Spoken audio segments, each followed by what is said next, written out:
increasingly elusive. The world is hoping for one, but reconciliation is far away from the political horizon in Syria. Rebels and security forces are locked in a deadly fight for the Idlib central prison. Tim Lister looks at the fierce battle which began early Friday. First, they punch a hole in the prison's outer wall. Dozens of rebel fighters pour through. God is greater, they shout. Taking up positions behind a second wall.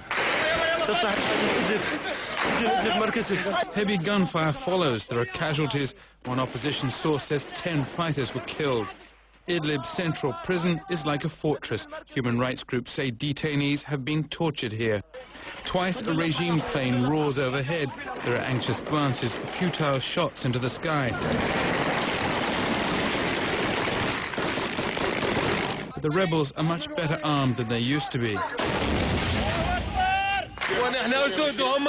Al-Assad described us as rats, says one of the fighters, but we're the lions. He and his gang are the rats. We're inside their strongholds.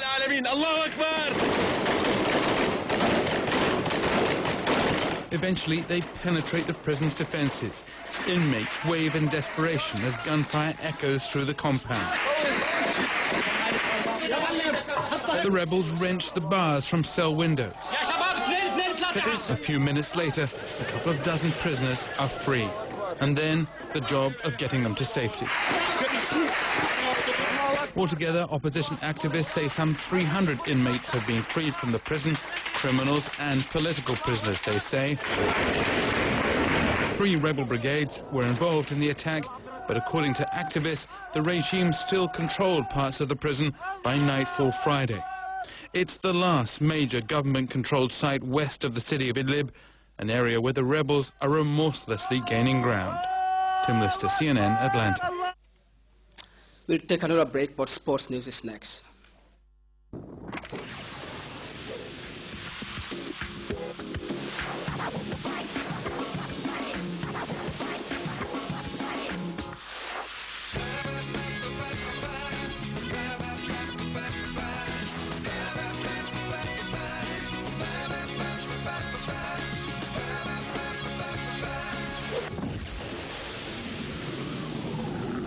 Lucozade Energy, energizing Gambia.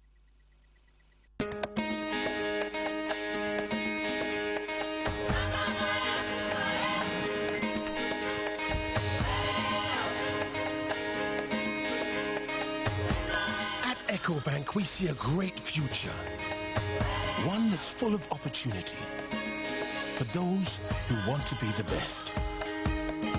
With over 1,000 branches of a single bank across 33 African countries. It's a future where trade can flourish without boundaries.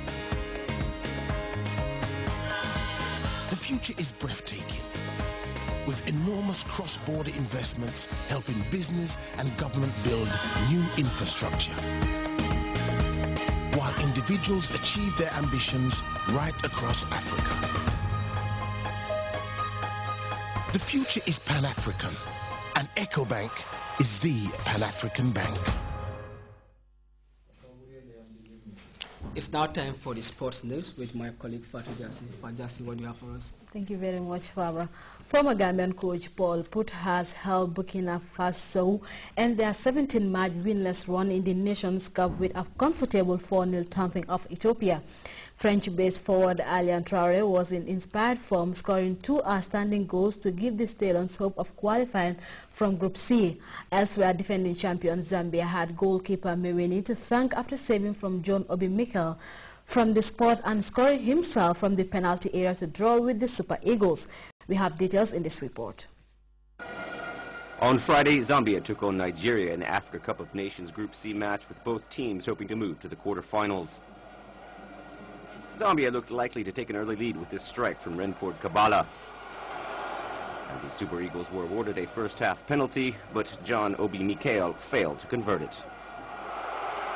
And it was Nigeria's Emmanuel Amenike that opened the scoring for the Super Eagles. Zambia was later awarded a controversial penalty when Ogenye Unazi tangled up with Emmanuel Mayuka. And goalkeeper Kennedy Mwene crossed the pitch to coolly convert it to equalize the game.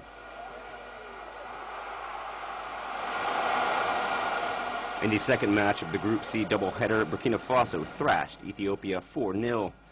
Ethiopia almost took the lead early on when Shimelese Bekele's shot hit the post. Then Burkina Faso took control of the game. The Stallions took the lead in the first half when Alan Traore fired into the corner. Burkina Faso was reduced to 10 men after their goalkeeper was sent off for handling outside his box. Alan Traore moved Burkina Faso further ahead when he scored from 30 meters out. Jacarita Kone then scored, giving him a 3-point lead. Finally, Jonathan Mitroipa scored to wrap up the 4-0 victory. The draw between Nigeria and Zambia puts Burkina Faso at the top of Group C with 4 points. They will now face Zambia, while Nigeria takes on Ethiopia. The games kick off simultaneously on Tuesday.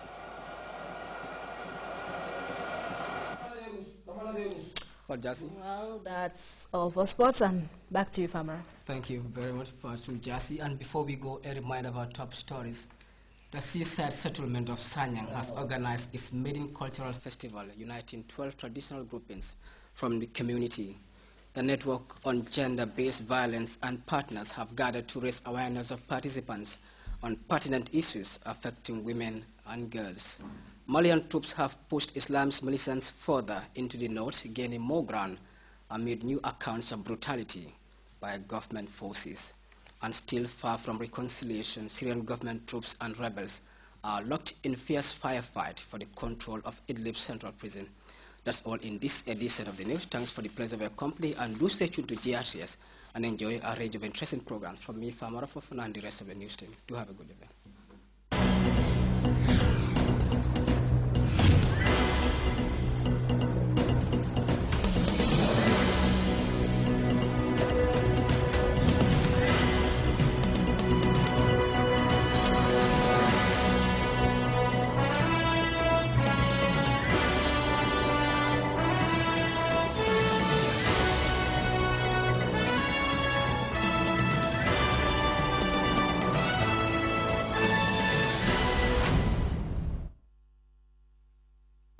Thank you.